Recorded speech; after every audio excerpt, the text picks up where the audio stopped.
Hey guys, rosemary pan roasted pork chops with romesco sauce. Super easy, super fun, and you're gonna wanna stay and watch it. I'm Chef Dean Max. Click subscribe if you're not doing that already. Give me a thumbs up if you like this video, and ring that bell, and I'll send you new stuff I have coming up. So I'll see you back in a second for some pork chops in the pan. It's gonna be great.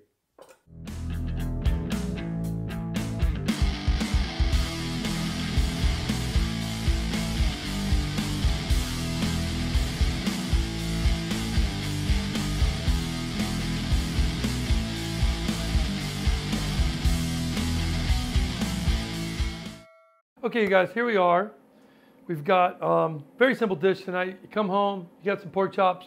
What are you gonna do with it? We've got some romesco sauce that we made. Click up here. You're gonna have made this already, and you're gonna have this in the fridge. So a lot of times I have a lot of these sauces. Go through the sauces on my page, and you'll see there's a lot of stuff that you can put in a mason jar and it lasts for weeks. And these are the kind of things you wanna stack. So you take one shelf of your fridge and you stack it with small mason jars filled with these types of things. And romesco sauce is one of those.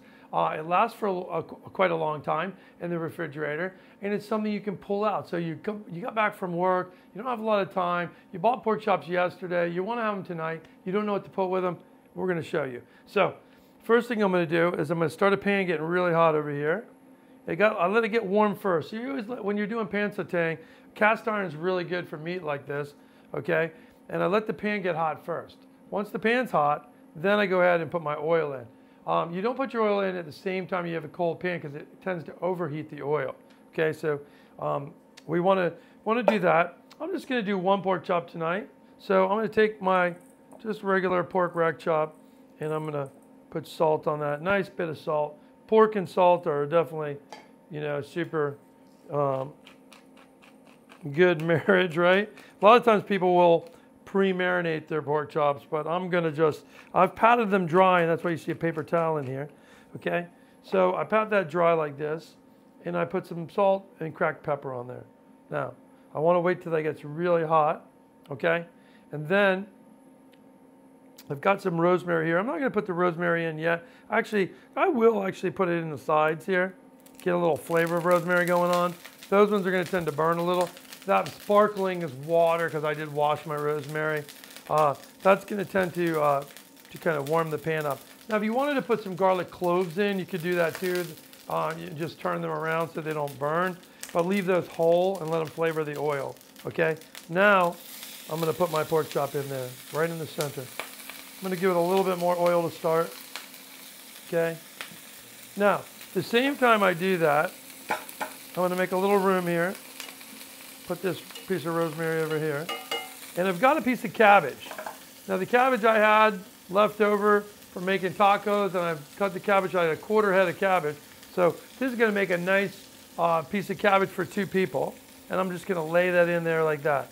And we're gonna let that saute as well. So the cabbage, we just wanna saute it on two sides to get a nice good char on it. It's gonna soften it up.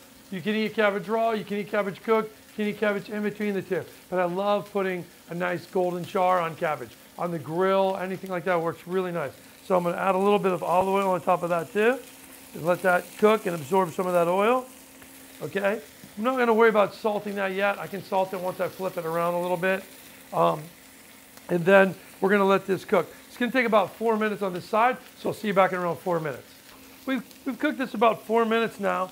I'm gonna take my cabbage, and you can see, look how golden and beautiful that is. I'm just gonna flip that over gently. Want to keep it intact. Let's take a look at this. Pork looks like it's getting nice and seared, okay? Now I'm going to take this rest of this rosemary and just put that on the top like this. Because we're gonna go ahead and like flip it around back on that side as well, okay? Now, I'm going to add a little bit more oil to the pan, put a little bit more on top of my cabbage. Now I'm going to sprinkle a little bit of salt on my cabbage, okay? And now the only difference is what I'm going to do is I'm going to turn this down a little, and I'm going to put a lid on it. What's that going to do? Turning it down and putting a lid on it, it reduces the temperature of your surface. So now you're not going to burn that pork chop from the bottom. It's going to sear nice and golden, okay? But the heat and steam it's creating are going to come up, and they can't escape, and they can't get up into this room. They're going to stay down in there. They're going to hit the top of this lid. This lid is cooler than the pan itself, so it's going to create moisture in that the steam turns into water. The water is going to fall back down in there, and it's going to, in a way, baste the pork chop and cook the pork chop faster in its own steam, as well as pan roasting from the bottom. So you're like double cooking in a way, and that's going to make the process go a little faster. The pork chop's also going to stay moister, but you got to remember to turn the heat down, because if you left the heat really high, then the bottom of the pan would get a little bit of burn on it. So turn it down, let it steam for a little bit. That way we're not going to lose the crunchiness of it, of the texture of the sear we're getting, but we're also going to get some moist cooking in there as well. So we're going to let this go for about 4 to 5 minutes, and we're going to check on it in a second. Okay, it's been about 3 to 4 minutes. I'm going to take this lid off. We're going to flip this pork chop again. Look at that, I got a nice sear on that. Now I'm going to lift this up, this cabbage. Now you can see it's golden brown on both sides, right? Now I'm going to get it golden brown on that last side. At this point, I'm going to put more oil on it, like this. And I'm going to put a little bit more salt on it. Okay, and those are going to fall kind of in between the kernels of these, or the crevices of the cabbage itself. Okay, at this point, you can see my rosemary is going to get a little burnt, which is fine. At this point, I'm going to feel the pork. Pork's about 3/4 of the way cooked. So at this point, I want to put in my butter. So I'm going to put in a stick of butter. Okay, I'm going to set this down for a second. And what the butter is going to do, it's going to brown up nicely. Okay. I want to grab myself a towel so I don't burn myself, right? And I'm going to tilt this butter this way. And I'm going to put this basting butter on my pork chop like this, okay? Now I got to be careful when you're working on induction, you go to tilt the pan, it wants to sometimes turn the pan off. So be careful that you don't do that for too long. Just do like a couple bastes. So you can see how I'm basting my cabbage like that, right? And I put it back. That's perfect. Now what I'm going to do is I'm going to squeeze some lemon in there. What is that lemon going to do? Well, you can see what it's doing. It's giving me moisture, right? Now I'm going to put a lid on it. The moisture in that is going to give me a little bit more time to cook without burning the pork chops or the cabbage. And it's going to let that steam a little bit longer and let it cook through the center of the pork. So it's going to give us also lemon flavor with that butter. It's going to be beautiful on this pork chop. So give me about 3 to 4 more minutes and we're going to be eating this thing at dinner. Okay, we're back now. I'm going to take off this, okay? And then I want to go ahead and tilt my pan and take this nice brown butter and baste that onto my pork chop. My pork chop is done at this point, so I'm going to turn that off. And you see, I'm just going to baste it.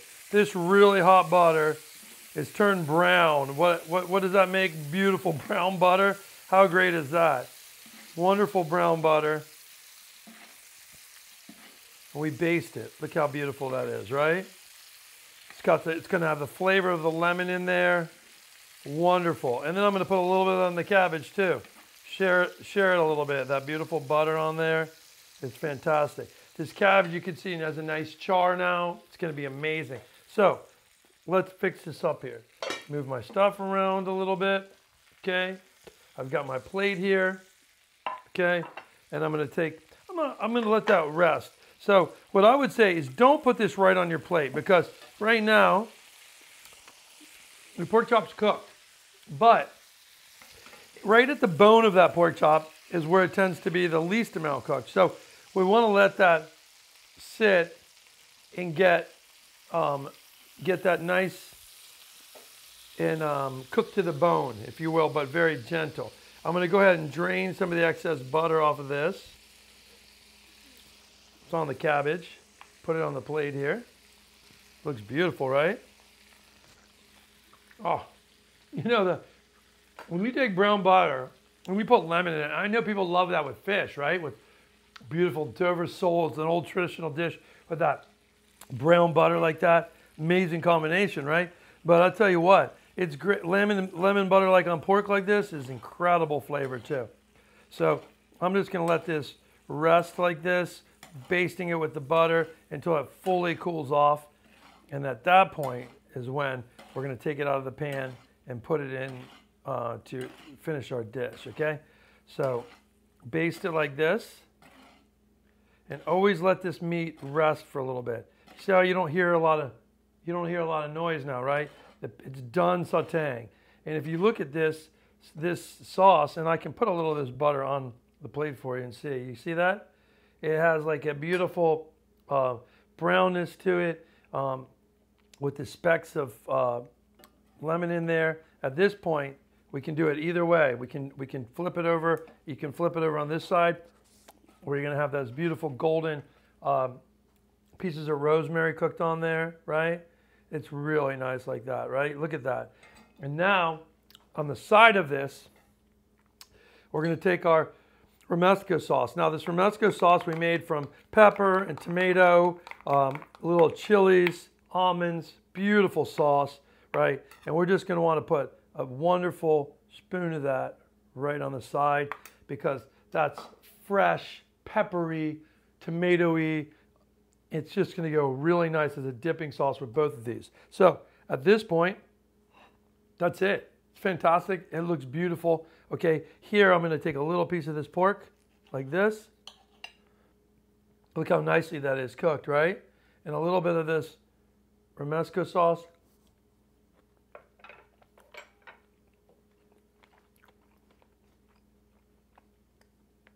That is summer heaven right there. Beautiful pork chop, beautiful sauce. Don't forget to click up here and make that. There's cabbage, incredible and simple, super tasty, and you're gonna love it. Your family's gonna love it, your friends are gonna love it. Try it. You have any comments, leave them below, and I'll see you back soon in the kitchen. I'm Chef T Max.